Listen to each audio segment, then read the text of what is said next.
Welcome in. Thank you for joining us. For those of you who may not know me, I'm Alice Mannion and I'm the Campaigns and Leisure Promotions Coordinator for Community Rail Network.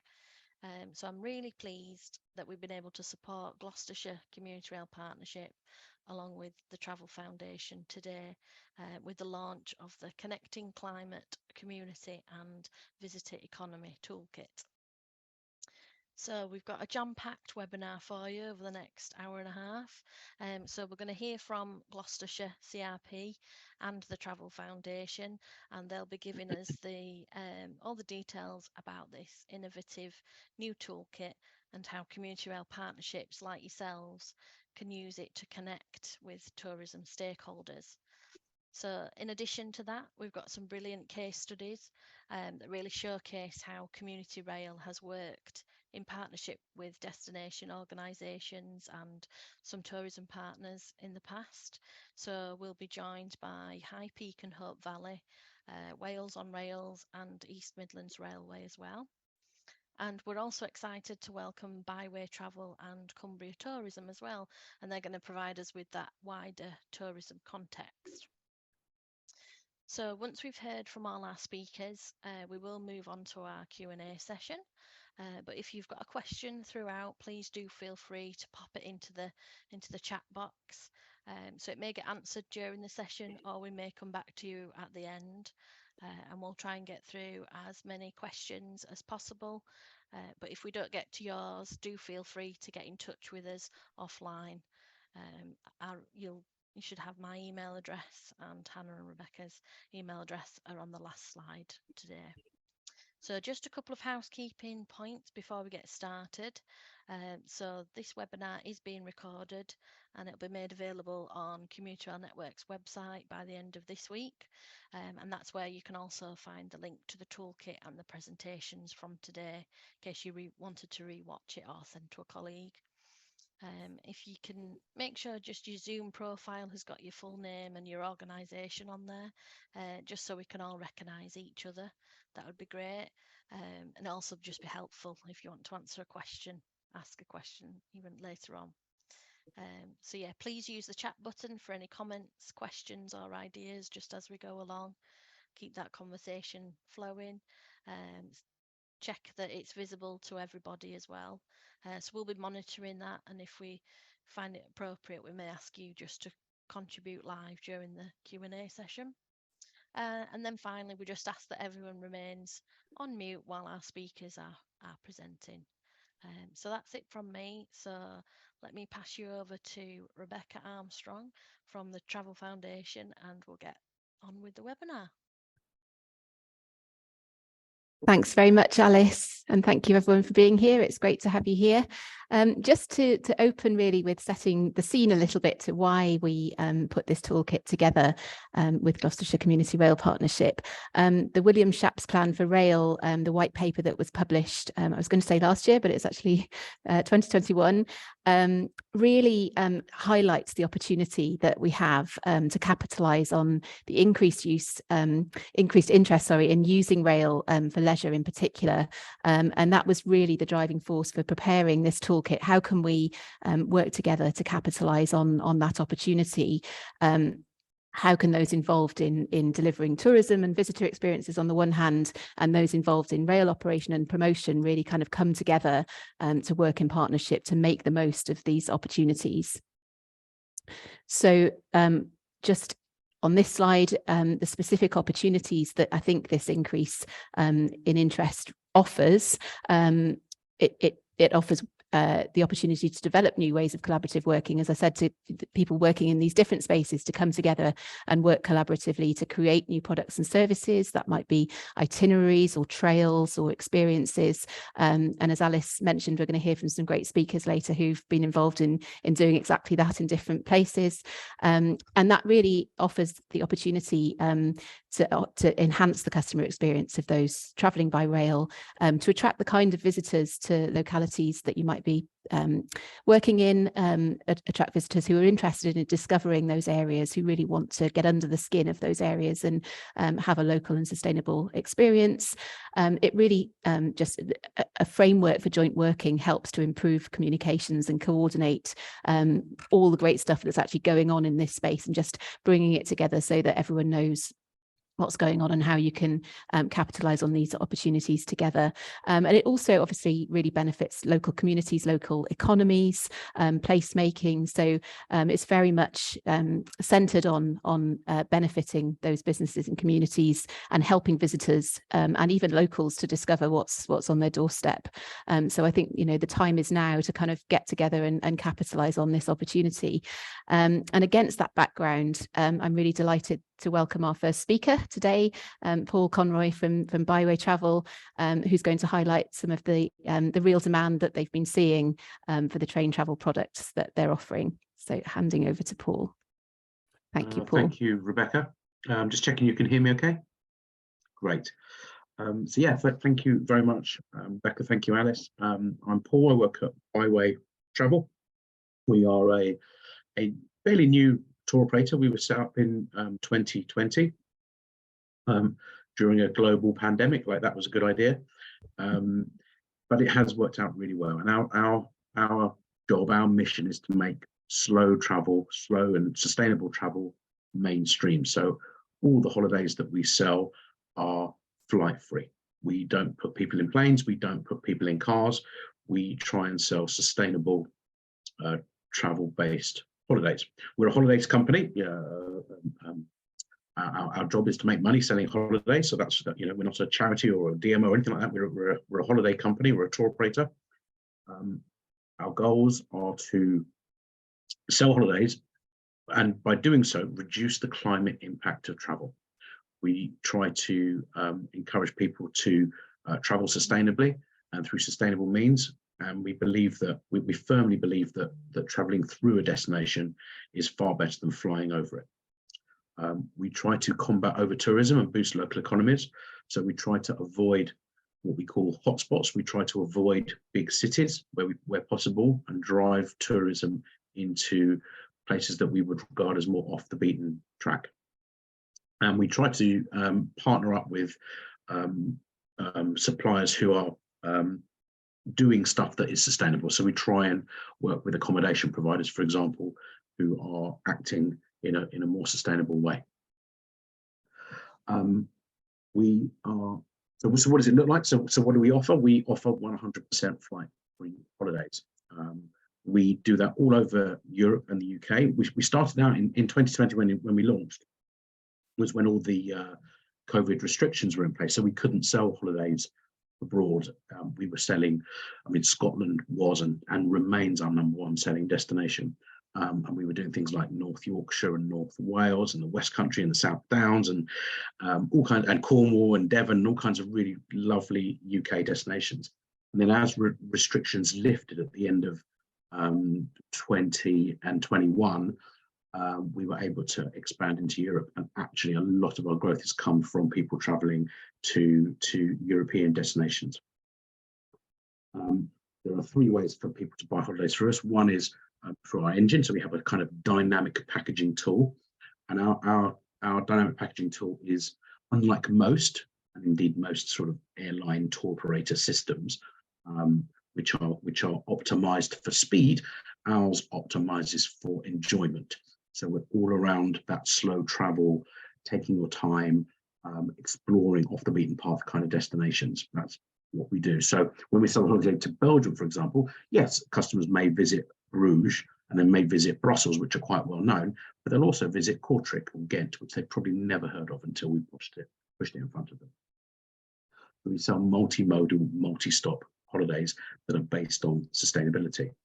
As I'm sure everyone knows, traveling by plane is not brilliant for the environment, especially short haul.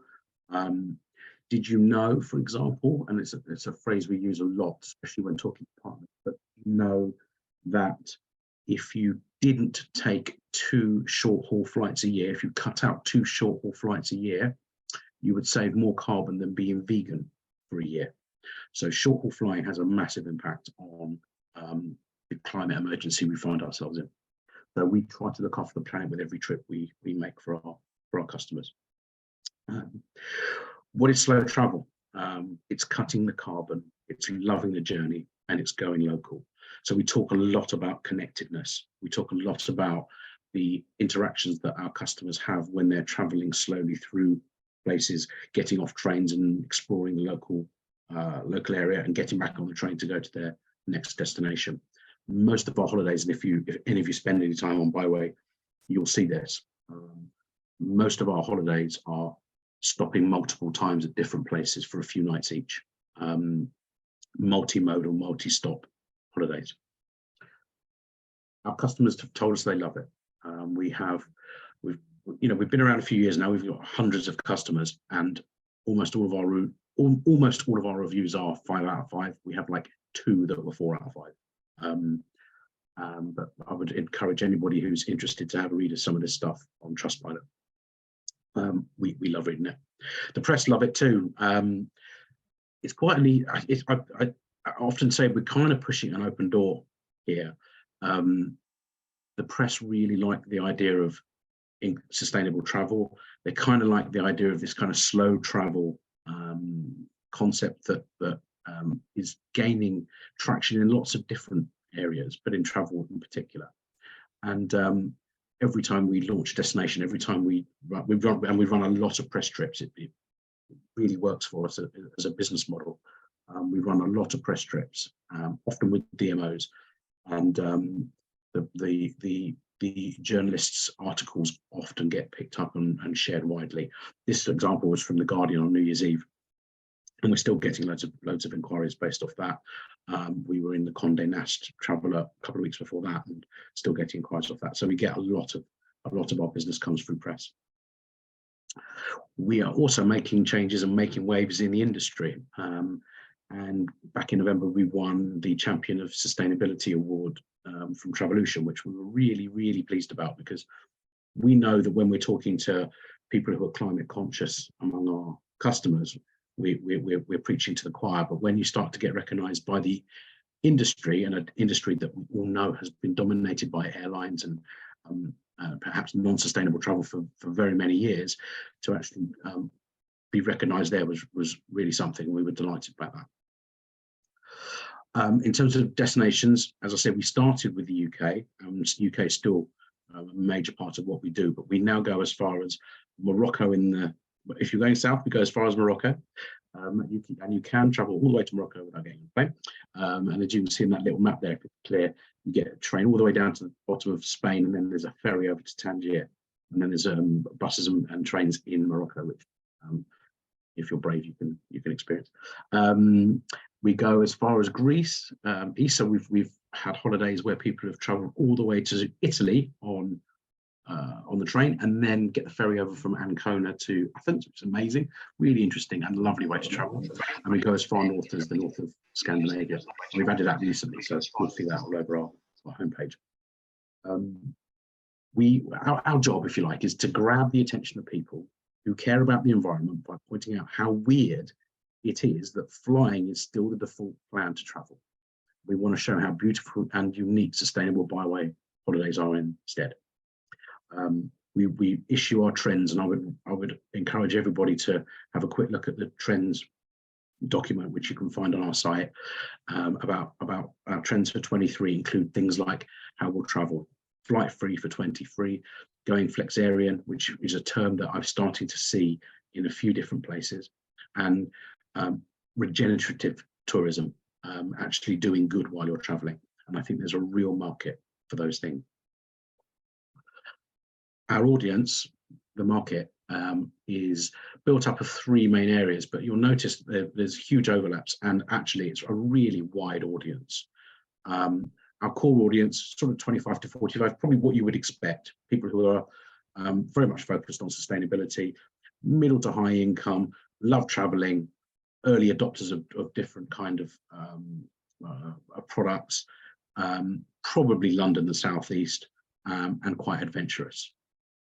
We have a secondary audience who's a little bit older, midlife, mid-earner, again interested in sustainability, probably live near a travel hub like London or Manchester, possibly new empty nesters, and probably travel a bit longer.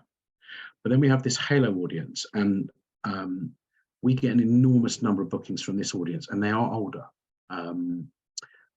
It's surprising actually that we get a lot of bookings from customers who retain that kind of romantic notion of what train travel across the UK and Europe is all about.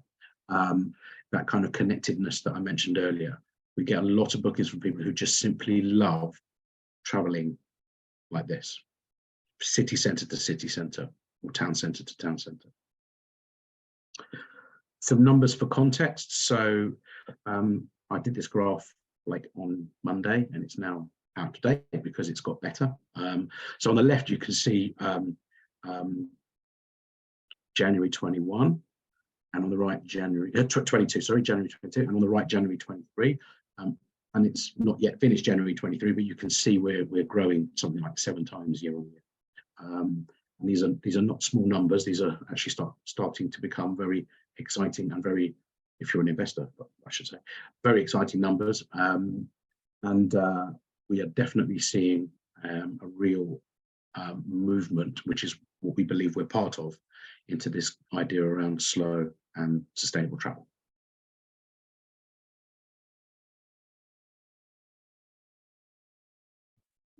Thank you, Paul. That was really great to hear, particularly that sort of growth in demand that you're seeing. And I think the breadth of audience that you mentioned as well, you know, it's really clear that, you know, well-developed products and itineraries will appeal to that, you know, that sort of range of interests, and also, you know, the kind of things that your customers are looking for. So local experiences, off the beaten track places, you know, rooted in community, which I think, you know, really chimes with what community rail partnerships are all about, actually. And, you know, so that opportunity for CRPs, I think, is really there to reach that kind of audience and offer them those local experiences. So yeah, that's really, really set the scene for us. Thank you very much. Great. So as Alice mentioned at the beginning, part of the reason for this webinar today is to launch our toolkit, which we've prepared together as the Travel Foundation with Gloucestershire Community Rail Partnership, as part of a project which was very kindly funded by Cross Country Trains and Great Western Railway. And we will put the link to the toolkit to be downloaded into the chat at the end of the session. So please do look out for that. And really the purpose of the toolkit, when we were putting it together, we wanted to design it to help, as I said before, bring together these key groups to help them work together. So destination marketers and managers, train operating companies and community rail partnerships, and explore the ways that, practical ways that they can work together to realise this potential really for rail and other public transport and active travel options in relation to tourism. So the toolkit, as I said, is very practical. It's got lots of case studies to illustrate the various ways in which joint working can enhance that experience. It takes you through the different roles of a destination organisation, a community rail partnership and a rail operator, and we'll explore a bit more about that in this webinar too. So it identifies the different roles that each can play in that joint working relationship, and then it highlights particular areas for collaboration and ideas around product development, community engagement, communications, infrastructure, all those different areas that joint working really can help bring together, with case studies from around the UK and also further afield. So in terms of partnership opportunities, I think there are some real benefits for all of those three kind of organisations in that joint working relationship.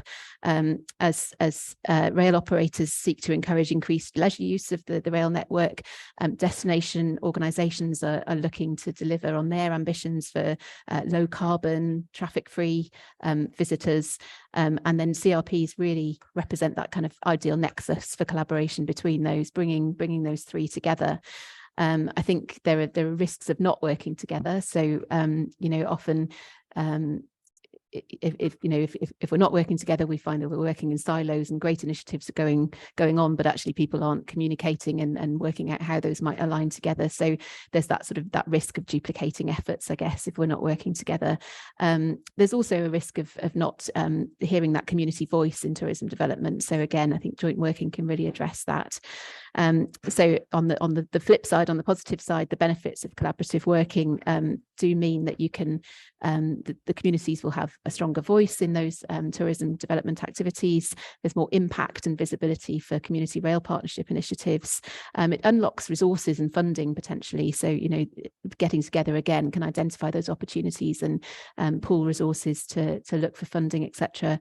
And yeah, to share that expertise between the different partners in this working relationship.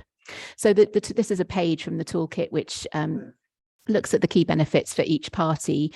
There's a lot more detail on that in the toolkit, but in terms of the benefits for CRP specifically, working with your local destination organisation will really help give insights on the kind of visitors that they're looking to attract, so that you really can see what kind of products and services you might be able to develop to appeal to them.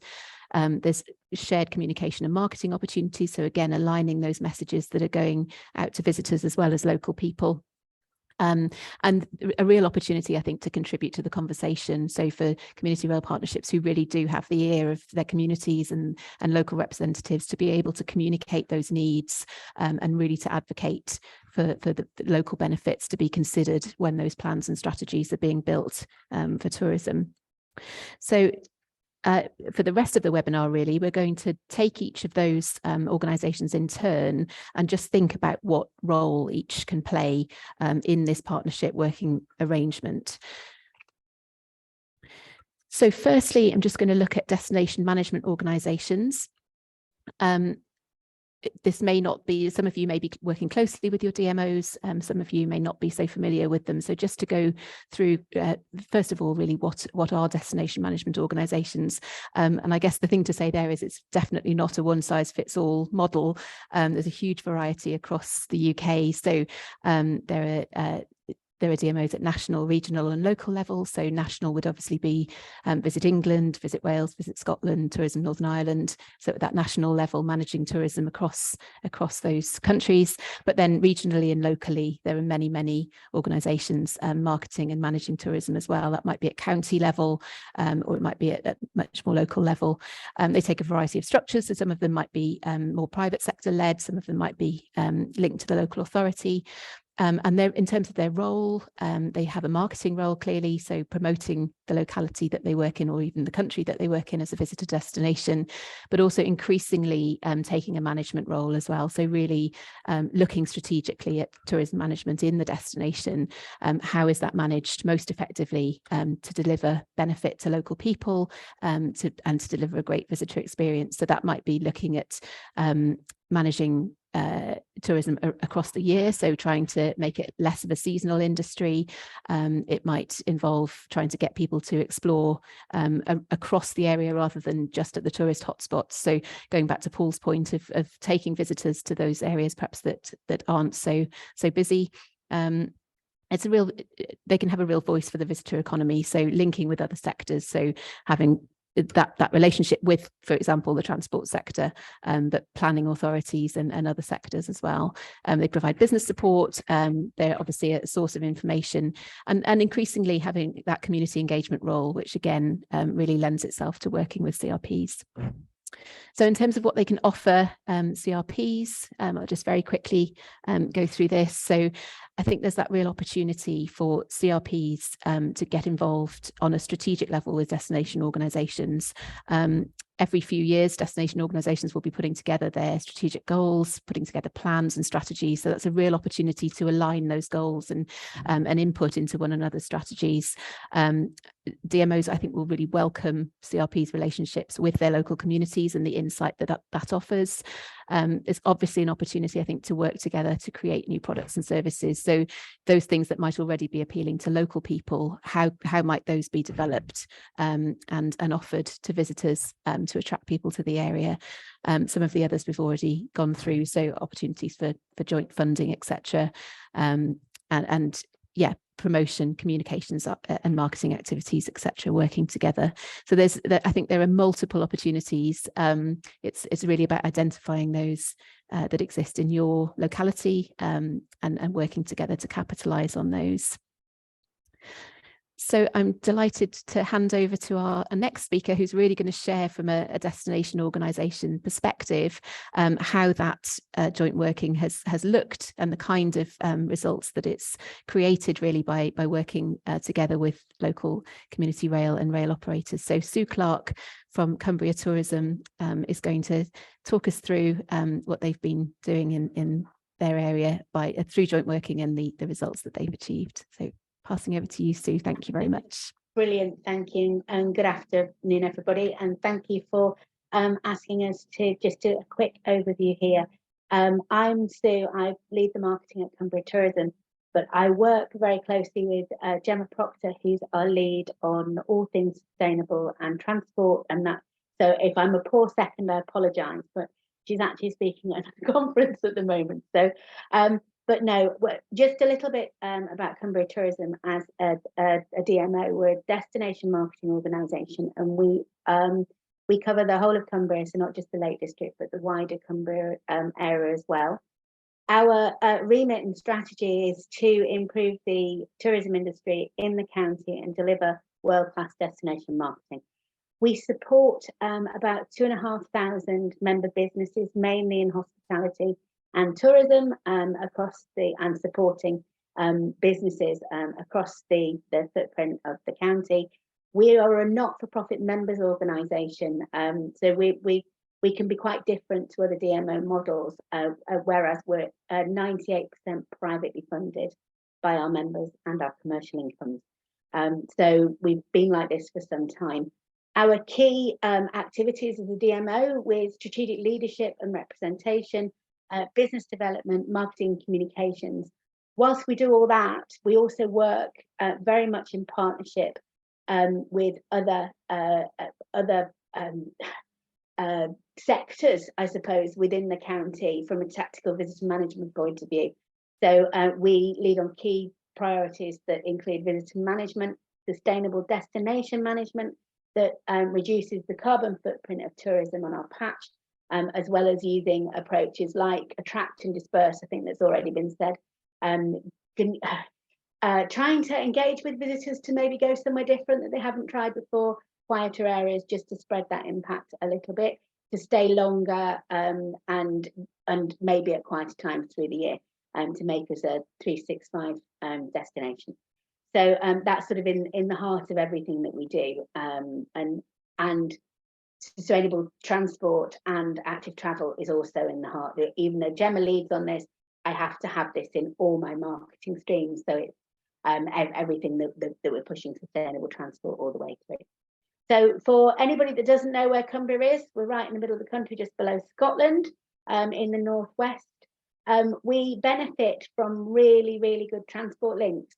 We have 3 main train lines that come in from the West Coast Main Line. We have the Lakes Line that comes in from Oxenholme off the West Coast Main Line into Windermere. We have the Furness Line that comes through from Lancaster and goes all the way down Morecambe Bay through just past me near Grange-over Sands. Absolutely beautiful piece of train line. And then, of course, the Cumbrian Coastal Line that takes you right round and up to Carlisle. So we're really surrounded by a really, really good train network when it's running. We also work with Settle and Carlisle line because we have quite a lot of that on our patch, and through the work we do with the Hadrian's Wall Partnership, we work also with the Tyne Valley CRP who run the Hadrian's line. So I just thought it was good, a bit of flavour in case you don't know where we are, but everybody knows where the Lake District in Cumbria is. So we've worked closely, and this is what we were keen to sort of discuss today, on a number of projects with our CRPs over the years. But this particular one is from 2021, our rail trails. We developed a campaign with Northern Rail and the Cumbria Community Rail Partnership, and where both ourselves and the partnership previously produced leaflets on walks from the branch lines around Cumbria, and given the drop in rail usage during COVID, we thought the access to our branch lines at the quieter areas in the county could be really key. So it seemed the perfect time to bring all the content we all had together, refresh it where it was needed, and then add additional content to give us the full coverage of the 3 main branch lines. So with permission from the CRP, we brought all this content together in a standardized format in one central location. This allowed us then to promote a package of rail trails, and given key reasons for visitors to come to the area and walk, free content got really well used, and a lot of interest, and it's still there, obviously. The landing page was then promoted, and the content through a targeted digital campaign, which focused on the key main stations coming into the areas and along the network. We also promoted the launch of Northern's duo tickets as well on the local lines. We also have a couple of initiatives locally as well with Northern and TP Express that we do targeted tickets for people that work and live within the Cumbria, so commuters. They go down really, really well. So that's a nice bit of local work. So I think what the benefit of working in this way, and particularly for us to work with our rail operators, but the CRPs really closely, is we're all looking to increase the usage of the railways and get everybody on more, getting here more sustainably, and when they're here, moving around sustainably. So by working in this way, it helps us maintain our vibrant communities as well, and improves access to work. Hence, we do some work with our local projects as well. By doing this, it will increase economic impacts and spend. We get people to stay longer, try new things, and new areas that they maybe haven't visited before. From a DMO as well, this gives us access to younger markets that may not necessarily be our traditional market that we've had for years, sort of our empty nesters coming to the Lake District. Younger markets have lower proportion of them have car ownerships, particularly in London and Manchester and hubs where you don't necessarily need a car. So that does get us to an audience that may not have come to the lakes before. And it also offers, of course, greater social inclusion by doing that. So working together is a bit of a no-brainer with us. One thing I will say, and I will say this to DMOs, we were on a call yesterday with them, working with you guys at CRPs, we know that locally anyway, here, they're really incredibly passionate people. They've got an amazing wealth of knowledge and experience that us as the DMO may not have. I certainly don't have. That they know the product inside out really well and how it all fits together. So timetables, stations, timings. I know when we've gone to them with trails before, they've gone, no, that's not going to work because of getting from one train to another doesn't quite fit the timetable. So they know the nuances of the network a lot better than we do. So it really it's a bit of a no-brainer for us. So I would say, following on from that, sort of working in partnership is key for this. I asked Gemma sort of some tips of why, what we could offer people in this kind of organisations and this kind of joint working. And I think the keys we came away with was don't duplicate efforts. Where we come in as a DMO that we can add value is we can add reach. We sort of all things to all people to a certain extent. Our reach of our marketing can be quite high, and we can reach audiences maybe that working in silo you can't get to. One thing we would always say is if we're planning on doing joint partnership work, we always undervalue the time for project management, how long it takes. Working with multiple partners, including ourselves, can be a bit like herding cats sometimes. So we always say build in a little bit more time. From a destination point of view, we really try and make the travel part of the experience. The journey starts when you close your front door. And what we would also say is when we're working with other destinations as well, is to think about onward travel, to make it as easy as possible. We know from a consumer point of view, keep it simple. you know, 2 or 3 clicks to book. the fewer, the easiest. And that's sort of our inspiring content. We'll try and be as simple as we can possibly make it. So really, when it all works properly, it's a no-brainer. We just need to get the networks a little bit more reliable at the moment, don't we? But I think everybody else is having the same problems. We've got some of the most amazing scenic lines in the county, which I know from living here we take a little bit for granted. But I can tell you, in the mornings, if I'm ever going anywhere, I get to sort of the station at Grangeover Sands, looking over the bay. It's absolutely stunning. You do wonder sometimes why you need to get in the car. I think that's about it. I'm going to stay on. So if anybody's got any questions, do let me know. Thank you so much, Sue. That was great. Just hearing, I think, yeah, that really illustrated, as you said, the different strengths that those different parties bring to that working relationship. So, you know, the local knowledge and expertise of the CRPs, then amplified by your reach, your you know, the reach that you have, the marketing reach that you have to visitors. So and I think the rail trails is a really great example of that, you know, the content that the CRPs were able to help curate, and then, you know, for you to then market that to and present that information to visitors. It's a really great example. Thank you very much. I'm going to hand over to Hannah McDonnell now from Gloucestershire Community Rail Partnership, who, as I mentioned at the beginning, we've worked very closely with to produce the toolkit. So I'm just going to hand you over to Hannah, who's going to move us on to the next organisation in our three-way working, the rail operators. Thanks, Hannah. Thanks, Rebecca. Someone's decided to drill next door, so I hope you can't all hear that. But basically, I'm going to talk about the role of the rail operators, the train operators. Most of the people on this call will already be having very good relationships with their train operators, but I'm sort of talking about it, framing it in this context.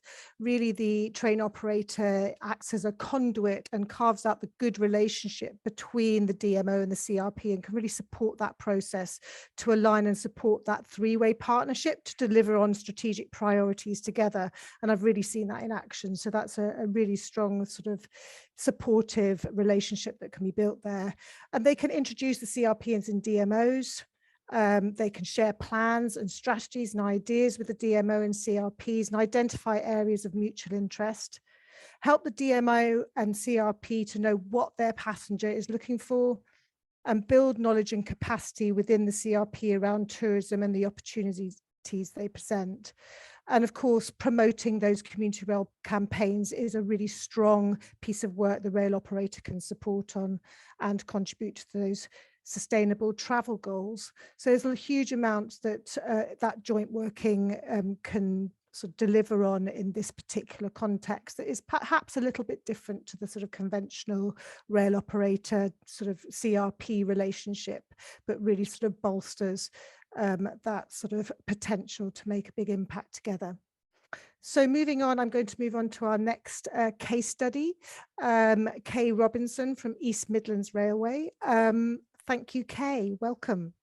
Hi everyone. I've just had a quick look at the participant list, and I think I do know quite a lot of people on the call. But if you don't know me, I am Kay Robinson. I'm the Community Engagement Manager for East Midlands Railway, but I was the Community Rail Partnership Officer for the Poacher Line before I got this role, and I've got quite a good knowledge of working with Visit Lincoln, and I've done 2 really great projects where we had a right joined up approach, as been discussed already. So if you could move to my first slide. So in terms from a train operating perspective, there are absolutely tons and tons of benefits. But what I think is the most important thing with for DMOs is the aim of a DMO is to promote places to people, and for a train operator, we bring people to those places. So it really is sort of a match made in heaven. The shared resourcing and the shared knowledge, we've got our experts in the field. So all across the East Midlands Railway network, we can work with our DMOs on wider marketing campaigns, and they can give us those expert tips. We lately use quite a lot of Instagram influencers that a lot of the DMOs are using as well, and we're promoting places and how you get there in the most sustainable way possible. It's also all around the funding opportunities, and when you're working together, some of the stuff that maybe you couldn't afford to market, the DMOs can bring it to the table. They can bring all their assets and we can push that out for free. You know, there's no money involved in that. And likewise, the DMOs will promote us as a railway and as a operator of choice. And then obviously it's just building all of those relationships up, not just with the DMOs, but with our local tourist attractions. So whether that's offering reduced tickets and things like that. Next slide. So obviously there's loads of benefits on tourism in our area when the CRP chooses to work with the DMO. You've got your added value. I think the added value of it is probably one of the most key parts of any sort of work, you know, collaborative work together. The discounts that can be offered. I know quite a few of our CRPs work really closely and can try and get those discounts if you travel or arrive by train. The wider reach, so people over in sort of Lincoln will go and visit the Derwent Valley line, which is a beautiful line, and visit stuff up there because we cross promote and we work together. Shared marketing, I think that's a really, really key one, because most of the CRPs have a really good social and web presence, so they can work a lot, not just alongside the train operating company, but the DMO as well, and offer all of that sort of stuff. We've got obviously the sustainable travel, which I mentioned before, and ultimately our job is to get bums on seats on trains. So it's increasing those visitor and passenger numbers, which is great for the tourism area, because that's what we want. We want more people in these places, and obviously an even better thing is the enhanced presence for the CRP in that area. You know, community rail is, I think we're getting there. I think the world is knowing about community rail. The UK is definitely pushing forward with that. The DfT supports it, but it enhances us as a CRP as well. So I'm going to just talk about two projects I did. You can see on the screen there, I did a nights trail. I worked really closely with Visit Lincoln when I was a poacher line officer, and I did a nights trail and an RAF 100 campaign, and this was a real joined up working amazing sort of campaign that we put together. I was actually approached by Visit Lincoln in the first place to create a marketing campaign, and most of you might know the Wilding Art Trails. I think Bristol has them. There's quite a few all over the country where you get a leaflet and you look at all these different nights. So we decided to take 5 nights to King's Cross. So we worked really closely with what was Virgin Trains back in the day and East Midlands Railway to do a really good campaign at King's Cross as part of Community Rail in the City Week. I think poor old Alice used to maybe lose her mind a little bit when I rang her and say, oh, I'm going to take 5 nights to King's Cross and then I'm going to take a Red Arrow to Birmingham New Street. Like, nothing is impossible. It's well, Alice might disagree, but we try. We got there in the end on all of them. But this was simply to celebrate the 800th anniversary of the Battle of Lincoln. So the way Visit Lincoln, they wanted to get a brand new audience. So they had gate line advertising all about the trail, and then this day that we did was just simply to promote what was going on in Lincoln all through the summer, and because it was May, it fell perfectly. Campaign included lots of social media and press. We had competitions online and offline, lots of marketing literature, loads of freebies. East Midlands Railway, or East Midlands Trains as it was then, provided like Lincolnshire plum loaf. We made everything really relevant. It was funded by Visit Lincoln. The Community Rail Partnership put some money in, and we got some money from what was ACORP Community Rail Network now back in the day. And there was lots of donations in kind as well. It was just really about creating an atmosphere. Then the next event we did, if we could just move to the next slide, was the RAF 100 campaign. This was a bit longer, but this was looking at the heritage of the RAF within Lincolnshire, known as Bomber County. It was a real specific thing, and we decided to take a replica Red Arrow to Birmingham New Street to really get people on the trains across to Lincolnshire. So the whole idea of when we worked with Visit Lincoln and is that they were going to destinations that they could to advertise that they couldn't otherwise have done if we weren't there as a community rail partnership. We had access to the stands, we had access to this, and it was just building that campaign around it. And I think people forget that we are still able to do this sort of thing now. You know, COVID, let's say, is behind us, and we are more than happy at any of our stations to have these sort of stands where we can really promote the tourism on offer. Very, very similar sort of campaign at Birmingham. You know, we had all of the right literature. You can see there, freebies giveaway. We just changed the theme up and we did it a year later. hugely successful. We did great impact reports, and I think that's really important to show what is the difference, how many visitors did come up, how many people did the Knights Trail, and we were able to present all of that. So what I would say is, when you are considering working with a DMO, make sure you know what your outcomes are and what you want them to be and how you measure that, because that will help you with funding going forward, which is why we had 2 super successful sort of options at different stations. And my biggest takeaway from everything I did is, don't be afraid to aim high and don't be afraid to ask anything. Alice might rip her hair out, but I think deep down she loves it, and we have a great time sorting this sort of stuff out. So yeah, unfortunately I can't stay on the call, but if there is any questions, I think most of you know me and I'm more than happy to be emailed, and you can contact me, or Alice will share my details with anybody. Okay. Thank you, Kay. Thank you, that was brilliant, and really sort of exemplifies with Kay's sort of like knowledge and insight on the 2 sides, the role that community rail partnerships and train operating companies sort of play, and how it can work so well together. I mean, there's so much that a community rail partnership can bring, and a lot of people, you know, in the room here today understand that really well. But I think those links to the on the ground knowledge and the last mile connectivity really sing out to me, because there's something about getting someone to a place, but then it's beyond that place. But in the toolkit, we kind of really sort of try and sort of outline what those community rail partnerships can do. You can see those on the slide there, and you'll see more detail in the actual toolkit when you access it. But there's a huge and an important role that really kind of can be, you know, make this work as a 3-way piece of work. So I'm going to move on now to a case study in Gloucestershire, our case study here in Gloucestershire. This is a bit of joint working that's gone on between the Destination Management Organisation and Gloucestershire CRP. I actually work as the Executive Director at GCRP, but also work part-time for Visit Gloucestershire as their Sustainability and Social Value Lead, as my specialism is specifically sustainable tourism. So our CRP has a particular focus on tourism and socioeconomic development within the community rail agenda. And Visit Gloucestershire, as has already been pointed out, it's a complex sort of arena of DMOs, but is a strategic destination management organisation with a dedicated net zero and transport work stream, strongly aligned to the County Council's policy on net zero and transport. So the partnership between the DMO and the CRP evolved over 2 years, with GCRP acting as the delivery partner for the net zero and transport agenda for the DMO and working closely with the County Council policy. Next slide, please. So to give some context and about the mutual agenda between the DMO and the tourism organisation, the CRP, it's critical to bring that tangible action into place. And Visit Gloucestershire's commitment to the climate agenda was further demonstrated when it declared a climate emergency, supported by the Glasgow Declaration that supports climate action for tourism stakeholders, with climate action planning as part of that commitment.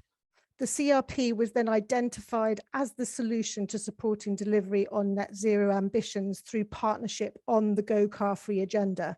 So developing that relationship and a destination-focused alignment included working with other tourism organisations and conservation organisations, including the Cotswolds National Landscape, who have since become a key partner driving forward the Go Car Free agenda for the Cotswolds as a destination in Gloucestershire, which really pulls people in and needs some sort of addressing. So finding mutuality was critical, and their commitment to net zero was evident early on in the relationship. And there's plenty of work that we've been doing to support our work with Cotswold National Landscape. Next slide, please. I'm going to talk a little bit about Train Tripper, which is going to be launched next month. It's been launched already for user testing, and we've had some feedback, but it's a partnership initiative between GCRP and the DMO, and is funded by our rail industry partners, Cross Country and GWR. And we've fully launched in February. But we've had a phase of user testing, and responding to that car-free agenda, we've developed this this initiative, which brings sort of basically the rail experience through to the on the ground bookable exciting experience in Gloucestershire. So it really links rail to staying in the place, walking in the place, cycling in the place, eating and getting around. So the ambition is to encourage visitors to choose a car-free trip, see rail as part of that experience and stay longer to explore the area and discover local businesses and help those businesses recover after a really tough time economically.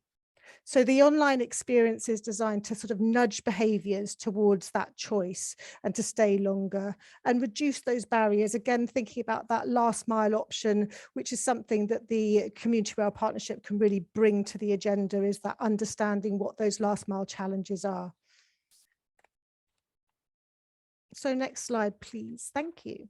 So this is a little bit of background on how this developed from a commuter rail partnership perspective. Back in lockdown, the commuter rail partnership decided to start testing some trail maps that radiated from the railway stations, 3 railway stations, to see what the response was, to encourage people to see the railway station as a central point for a circular route and to discover their local place. And then once we were back out of lockdown, that they could start exploring on the train again and build their travel confidences. The DMOs and tourism organisations started to approach and got quite interested in this as a product.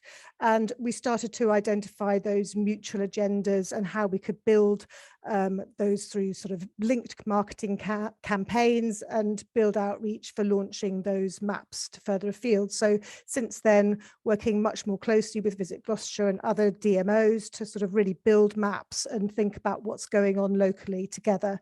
And again, using that fantastic marketing resource that the DMO often provides that we certainly didn't have previously at the Community Rail Partnership. So next slide, please. This one's thinking about what the CRP brings to the table. And I think all of you don't underestimate your power as a CRP in terms of that grassroots community insight that you can bring to a DMO and to a train operator.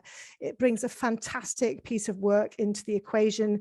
It informs the product development so that you can feel more confident about what you're doing. We started working with walking groups, cycling groups, tourism students at the local university and any local interest group that could support product development so you could really understand, like Paul was talking about earlier, but on a more grassroots level, what your audience is, what people want locally, and again, that direct access to that last mile information from a CRP perspective. So who was involved in this? It was that trio that we're talking about today, of course, the community rail stakeholders, the transport providers and the tourism organisations. And this slide's really trying to show what those organisations bring. I mean, the tourism organisations have a great sort of power in terms of their marketing presence, understanding the tourism trends. The transport providers can give you that strategic context in terms of what they're aiming for, their aims and ambitions, and you can align with that. But what I found key in terms of working with the destination management organizations and marketing organizations is they really want to make inclusive destinations that are accessible to more people. And as was mentioned earlier, that younger market that we have maybe more connection with as a community organizations. So they really do sort of want to hear that, and the net zero agenda and climate action is obviously on most people's minds at the moment, and certainly I found the DMO is really committed to trying to make an effort, and the CRP can really deliver on that. So the next slide is about the benefits, what this offers to our local sort of place and people.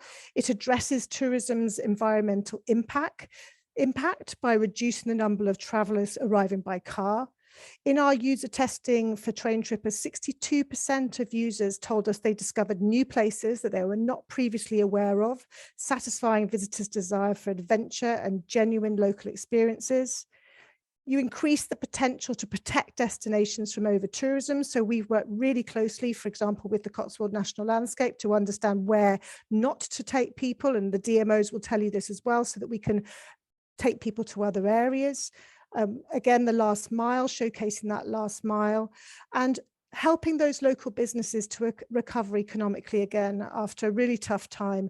76% of our user testers said that they rated 5 out of 5 in terms of importance in supporting local businesses. So it's important to many people. So this product will hopefully support recovery, economic development, and reducing carbon. With 43% of Gloucestershire's carbon emissions coming from transport, establishing a pathway to reducing these emissions is a central pillar in tackling the climate crisis for both local and visitor economy stakeholders. And I know that's true to the hearts of our CRP activity as well. So next we are privileged to have Jo Quinney from Wales on Rails, an admirable case study that I have been watching with great glee.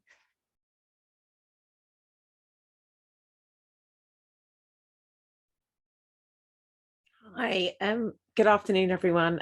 So I'm Jo Quinney. I'm based in Anglesey in North Wales, so Borodar, to all the Welsh contingent today. So I'm a marketing and PR practitioner, and I've been doing that for a long time now, working in tourism, outdoor tourism originally, and then with narrow gauge steam railways, running the Great Little Trains of Wales marketing group. Next slide, please. So I ran a really successful project for them, a grant-funded project from Visit Wales, and we refreshed the website, brand. With Visit Wales, we went to an international tourism business trade exhibition in Berlin in March 2019. Next slide. So what happened next? We came up with a great idea that we wanted to there was an old project called Big Train, Little Train, and we wanted to refresh that, the idea that you could get to the heritage steam railways by getting on public transport. So we knew there was a new round of funding coming up. We got together as a team and wrote a project. We didn't know what it would be called. We didn't quite know what it would be, but we wanted to do something that integrated the steam railways. And we wrote the application and got the application. The idea was the CRPs were keen to work with us. We didn't know what shape that would take at this stage. So it was a bit of a punt, and the fund was a tourism innovation fund.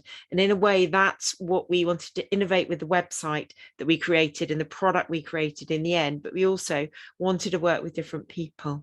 So the CRPs came on board, really supported us, and it was cooperative joint working is what happened in practice. Next slide, please. So what is the product that Wales on Rails is? Well, it's maps. So it shows you what trains go where.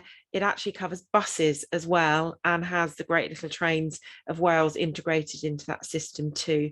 We've got really interesting itineraries written by bloggers on there, and our team are writing into Rebecca, but she's on this call. She's written some great itineraries too.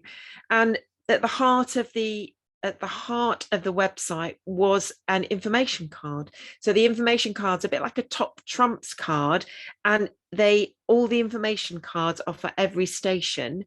And this information card is for attractions and walks and things to do from the stations.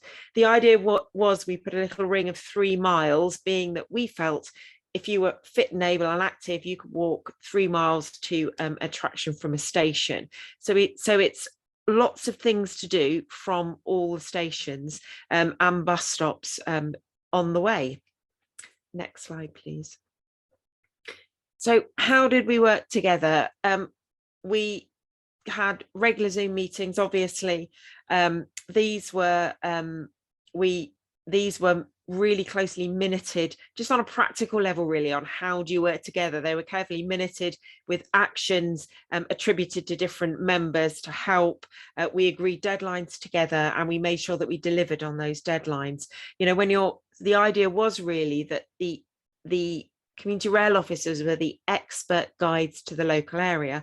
I live in Anglesey. I don't know what's happening in Pembrokeshire, right the other side of the country, but the community rail officer is on the person on the street railway platform that can say, oh, well, this is a really great attraction that's next door, or I know of a great walk that someone's done. So we use that, pull their expertise in to help us.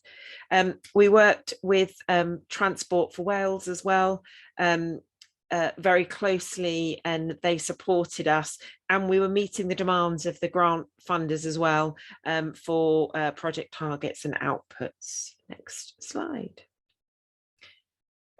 So the project is about inspiring, engaging, telling stories, enriching the visitor experience. We've run competitions, we've got bloggers out, and we work with a number of different people locally, and we've had great engagement from stakeholders as well. So we've been using their social media platforms too to support us. So that's been really cool. Next slide, please. So what have been the benefits of joint working, of everybody working together? I mean, I think one of the tricks we had, which is interesting, is that we are not, it wasn't, the idea wasn't fronted by the community rail officers first. It was great little trains then pulling everyone together. So it meant that we could take the risk and then get everyone on board, essentially. Working together, though, we've got a bigger project with more funds. We worked really well with Tourism Partners Attraction. That work's still ongoing. We're putting a lot of work into updating the cards within the website. And we have had events. We've had ministerial launch. Working together, it means we've got a podcast on Spotify that Transport for Wales did. We wouldn't have had that opportunity without joint working. And we've been involved in the community rail weeks at Birmingham and Manchester. So what's happening in 2023, we're taking Wales on Rails on tour, and we are going to expand the walking trails, we hope. Visit Wales are actually doing Wales trails this year, so we kind of think that it nicely fits together. So it's about encouraging safe, sustainable and scenic adventure. Let's get those tourists onto public transport. You know, there are tons of benefits. As Paul was saying, that your journey starts from the moment you jump on a train or on a bus. There's, you know, excitement and entertainment to be gained from the travel portion, which integrates really well into what you can see and do. So, Jochen Bauer, and thank you very much. Thank you so much, Jo. It's truly an inspirational case study and a prime example of when it really works, working between those three parties. Thank you so much.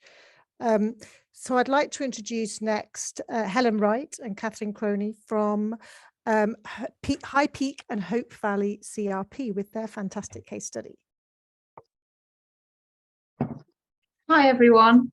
I'm Helen Wright. I'm there somewhere on the grid. I am on here. Yes, I'm here, Catherine.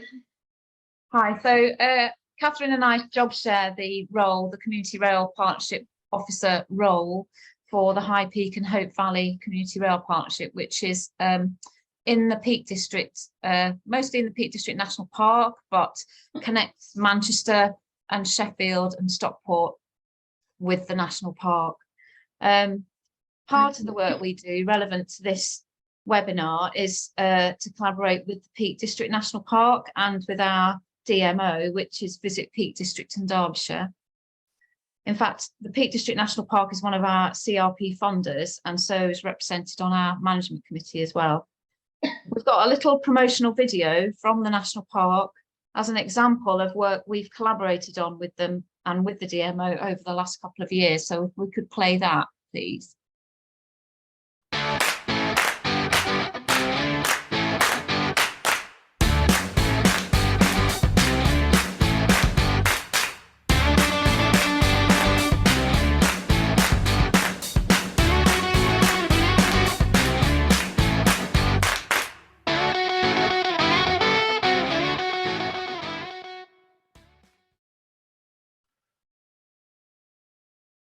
Thank you. Over to you, Catherine. Next slide, please. Okay, thank you, Helen. So yeah, I hope you enjoyed that very, very short animated video that actually the National Park instigated. So as Helen mentioned, we do work with Visit Peak District as our DMO, but we also work very closely with the National Park. The Hope Valley line cuts through, as Helen said, from Sheffield to Manchester, right at the top, or sort of top to middle part of the Peak District National Park. So it goes through Edale, Hope, Hathersage, some wonderful rural locations. So the Hope Valley Explorer was a project that was set up in 2019 as a 3-year pilot project by the National Park. It operates seasonally, so from May to September at weekends only. It was a collaboration between the National Park Authority and Stagecoach, the bus operator, to connect rail and bus. So we were trying to support an integrated transport model. It's all about leaving the car behind to visit the National Park, especially the heavily visited destinations in the Hope Valley, trying to avoid car congestion by promoting rail travel. The bus has audio commentary, which highlights the natural and cultural heritage of the landscape that people are travelling through. And it can carry bikes on a rack at the back of the bus. So this was quite unique, a unique sort of pilot. In the first 2 years, there were almost 4,500 passengers that used this bus. So the bus really connects with the rail. What we wanted, work with the park with was our main line goes from London up to Sheffield, and then through to Newcastle and onwards up to Scotland. So one of the key stations is Chesterfield, which is on the main line. And so the bus actually connects with the rail station there and takes people into the National Park. So again, visitors who come along the Hope Valley line can get off at our local stations such as Bamford, which then this is the bus that goes on this slide that goes up to Lady Bower, Howden dams, which are famous for the dam buster trials in World War II. The bus also connects Hope Station with Castleton, a village that is not served by the rail, but then you can obviously catch the bus there as well. Next slide, please. So how have we supported the National Park with promoting the Hope Valley Explorer? We've done that through our contacts with our rail operators, as well as our contacts with the Peak District Marcoms group, which includes Visit Peak District Derbyshire.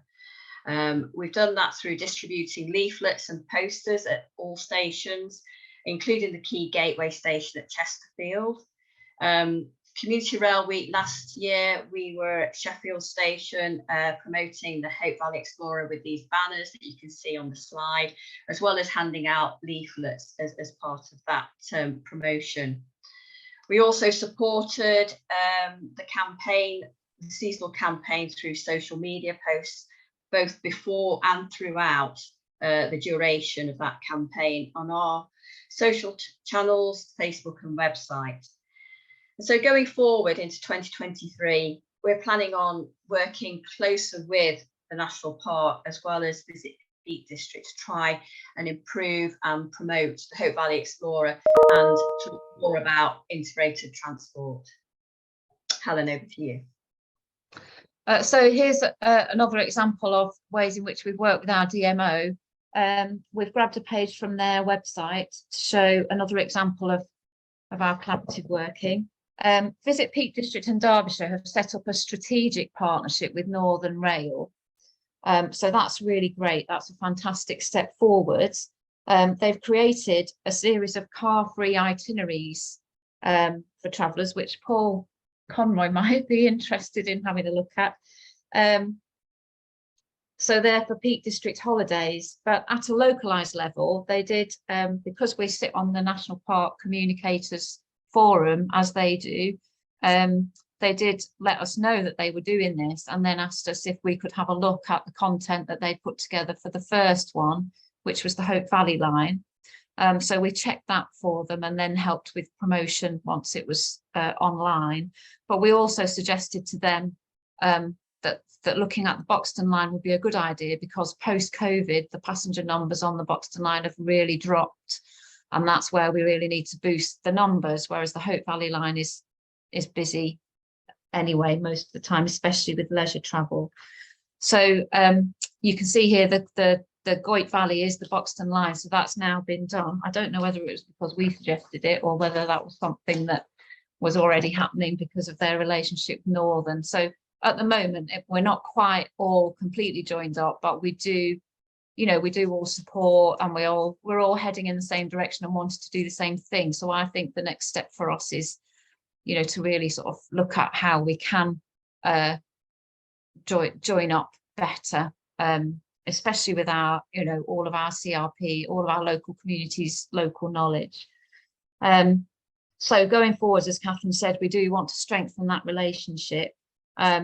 We've struggled to find the time to do that. They've been open to working more with us, but we've really struggled to have the capacity with all the other work that's involved in being a CRP officer to do that effectively. But now we've contacted a part-time marketing coordinator, Megan, who I see is on the call today. So we're hopeful that you know, that gives us really sort of much better potential to strengthen our relationship and work collaboratively more effectively this year. And that's us, I think. Thank you.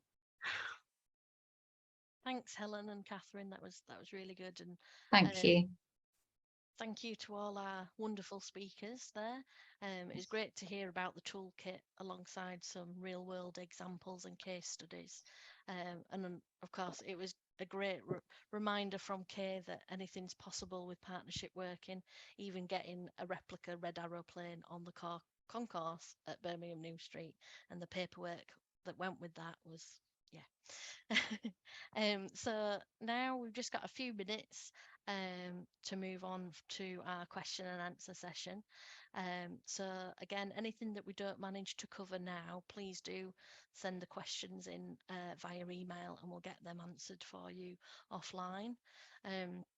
So now we've had question or so in the chat that's already been answered, but if anybody would want to go ahead with any comments or questions, you just use the raise hand function, and then we'll invite you to unmute yourselves. So yeah, it's over to you. Any questions for any of our speakers today? No, just silence. I can't see anybody with their hands up just yet. No. I've got to say, I've never seen it so quiet. Well, I've got a question that's probably more for our community rail partnership speakers that are on today. I suppose what I'd like to know is what part of your projects did you find more challenging with working with tourism partnerships, and how did you overcome those? Was it because of community rail, them not knowing about community rail, or was there any other challenges? So I don't know which one of our speakers wants to go first to answer that.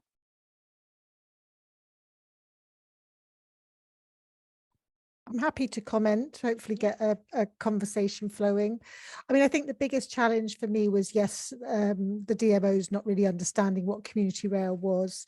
But I think for me, if I could go back in time, that sort of alignment right from the offset. I mean, I've mentioned that we work with Visit Gloucestershire, but there's also lots of smaller DMOs because it's a very complex world, the sort of tourism organisation world. So really going in and doing your homework and understanding what their sort of like, what their kind of outcome ambitions are, what their KPIs are, what they're really kind of, and trying to sort of work out, really think carefully about how you can fit to those as best you can, which is not easy, but I think that would be the main things for me, the kind of awareness around what community rail is, but hopefully that's going to change now that we're sort of like, you know, there's so many of us, and hopefully we'll all be working sort of more with the DMOs, and kind of bringing the TOCs on board to help with that relationship was really helpful as well.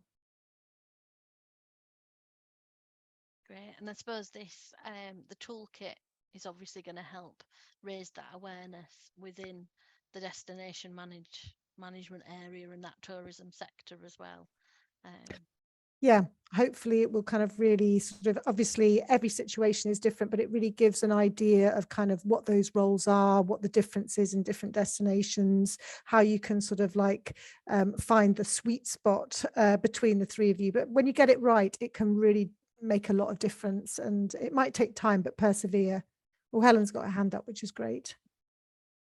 Yeah, hi. I'm just really seconding what you've just said, Hannah, is that's really been our experience, I think, is that we've felt that our DMO wasn't really aware of what the CRP does and what we are doing. And maybe that's partly because our perspective has shifted with staff changes and volunteer changes and changes in tourism and what the rail industry is looking for.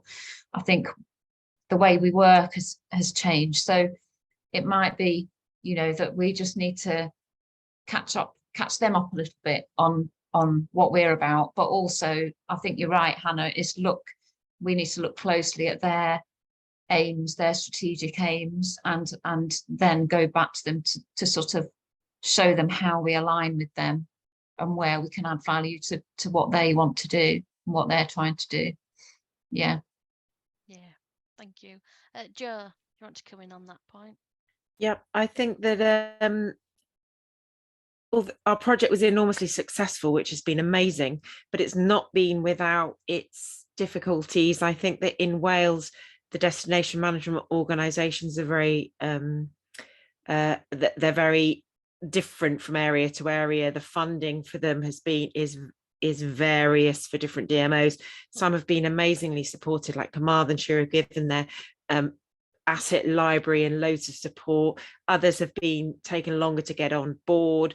So Swansea differs very much from Go North Wales, for example, and what outcomes they want. So it's a real, you have to be really dedicated to ongoing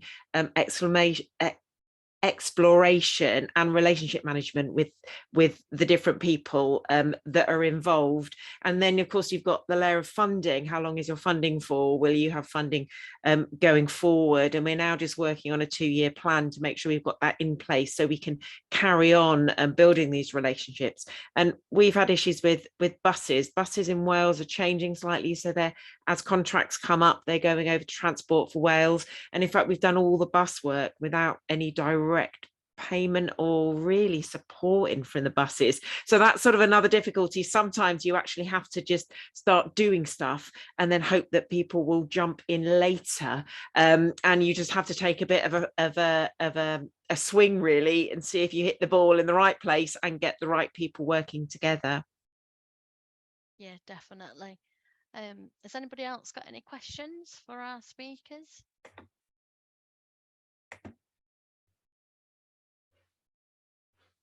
No? Ben's just come into the chat. Let's just have a look. Just talking about integrated travel. Ben, do you want me to do you want to come in and talk about your comment? If you want to unmute yourself.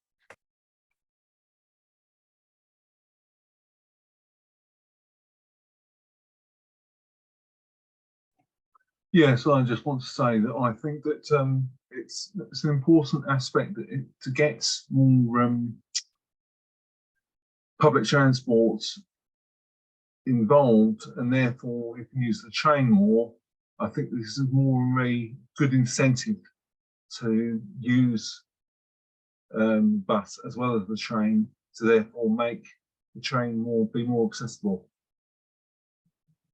Yeah, I know some of our commuter rail partnerships do work quite closely with bus companies, and obviously the integrated travel, and it's that onward mile. So it's when people get to the station, where can they go onwards?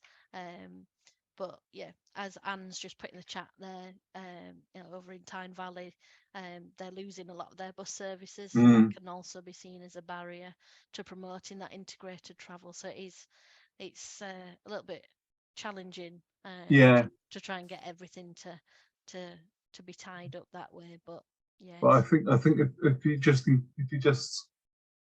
it's either me saying this because I'm probably preaching to the converted, but I mean, if we can just aim away and hopefully make sure that message gets through to everybody, then I think we're on a hopefully we're on a winning streak there. Well, that's it. It's one of these where, you know, if you've got a good bus service that connects with the railway, you know, that'd make a great itinerary for somebody to have a day out, and you know, we're in the good position that we can promote those itineraries, and then we can work with our destination managers and tourism partners to get that itinerary out to their audiences as well. So really handing people, you know, their plan of a day out or a short break, you know, on a plate, like what Joe and the team's done with Wales on Rails, and their itineraries are really, you know, specific, and it just takes all the hard work out of it for people, which is great. Stephen's just come in the chat to ask, how can CRPs link in with Byway travel? So I think Paul, this one could be for you. I think definitely we should have a conversation offline, just to see if we can link in with Scenic Rail Britain, because I think a lot of the work that you're doing, we could, you know, link in there, which I think would be good, and that'd be a step forward. And then maybe we can see how community rail partnerships can get involved from that side. So yeah, I'll definitely be emailing you, Paul. And I suppose there's some work as well for us to link in with on a wider level with Rebecca at the Travel Foundation. So I think we'll be having conversations afterwards and seeing what we can do, and see how we can work together and build on this, obviously this amazing toolkit that Gloucestershire have worked really hard on. And you know, we can get community, it's all about getting community rails, amplifying our messages out there, which is what we all try to do on a local level, and this will hopefully help spread the wonderful world of community rail out there. Joe, you've got your hand up. Is it a legacy hand, or you wanting to come in on a... No, I just wanted to say that with the bus thing as well, we were really keen to put active travel into the pot as well, with cycling and walking routes, and we haven't quite got the cycling thing going together. So it was just, you know, active travel is another thing that people should be kind of thinking about as well, really, and how that integrates too. Brilliant. Fabulous. Well, I can't see unless there's any more questions in the chat. Yes, we'll have a recording of the webinar that will be online on Commuter Rail Network's website, along with the presentation slides, and then there'll be the link to the toolkit, which I think Hannah's already shared. So yeah, you feel free to share this with your colleagues or anybody who's interested. And obviously, if you do want to know more about the toolkit, once you have a look at it and see what it's all about, and then I'm sure Hannah will be willing to chat through specifics around that. So yeah, I can't see any more questions in there. So just reading Margaret, very keen on finding time and capacity to reinvigorate collaborative work post COVID. Yeah, that's what it's all about. And like I say, it can take time to kind of get the partnerships and get those relationships up, but it's almost just having you know, setting some time aside and maybe focusing on one key partnership that you would, or key partner that you want to really focus on, rather than trying to spread the net too wide if you're limited on time. Bobby, you've got your hand up. Do you want to just... I have, but I can't see anybody, and I can't see if you can see me. All I can see is Rebecca's screen presented. So I'm just sort of talking into the dark here, but Just it was just a quick one really about the buses and getting their getting their involvement. As you know, both of our partnerships are chaired by the CEOs of Moorbus and Southern Vectors, and actually getting the buses onto your board is a brilliant way of, if they're not already, getting them involved in your partnership. That's all really. But I can barely hear you, Alice, but I can hear everybody else. And so I'm not really sure if I'm it's okay that jumping in with the right kind of statement really, but yeah. Anyway, that's just from me. And it's nice to see you when I did see you all. Thanks, Bobby. Yeah, that was a really good point. Yeah, try and get the bus companies or any other partner, to be fair, you know, involved in what you're doing, and then you've got that constant relationship. Brilliant if you can get them on the board. Absolutely, we've got ferry. So we've got White Link, Hover Travel as well involved, and so and they really are a massive part for all of our courses and bits and pieces and projects that we have running for integrated transport, because obviously, you know, we've only got a railway that's 8.5 miles long, and it's about the on travel before and afterwards. Yeah, brilliant. Okie doke. So I think I'm going to pass back to Rebecca just to bring the webinar to a close. So just wanted to say thank you again from me to all the speakers and to everybody for joining. So Rebecca, over to you. Sure. Thank you, Alice, and thank you everybody for such great presentations. I think again we've just had really practical examples of joint working and how this, you know, getting together and sharing plans, aligning those kind of strategies and really working together achieves great results. So it's been great to hear all those examples. The toolkit really is designed to get you started on that journey. So just some thoughts on that. Hannah's shared the link to the toolkit in the chat. So please do download it, please do share it, please do use it. It's there as a resource, and we will be updating it as we go along. This is part of an ongoing project, so feedback is also welcome. Any further ideas to share with us, please do get in touch. And also the next step in terms of the project that that we at the Travel Foundation and Gloucestershire Community Rail Partnership are working on together is to work with a pilot destination, which we're going to be doing in the next month or so, to really put this framework into action. So working with the DMOs, the CRPs and rail operators within that pilot destination to look at how this joint working can look in practice, to help them develop joint actions, to develop processes to work together. As Joe said, you know, having those processes to kind of be clear on what each party's role is, what each brings to the table, how that actually looks in practice. So we'll be doing that with one pilot destination next month. We're really keen to work with more places. So please do get in touch with us if that's something you'd like to explore with us. We'd be really happy to chat that through. But thank you for being here today. We really appreciate it. Our contact details for Hannah and myself are on the screen now. I know you've got Alice's already. We will share the presentation afterwards as well as the toolkit. Thank you very much.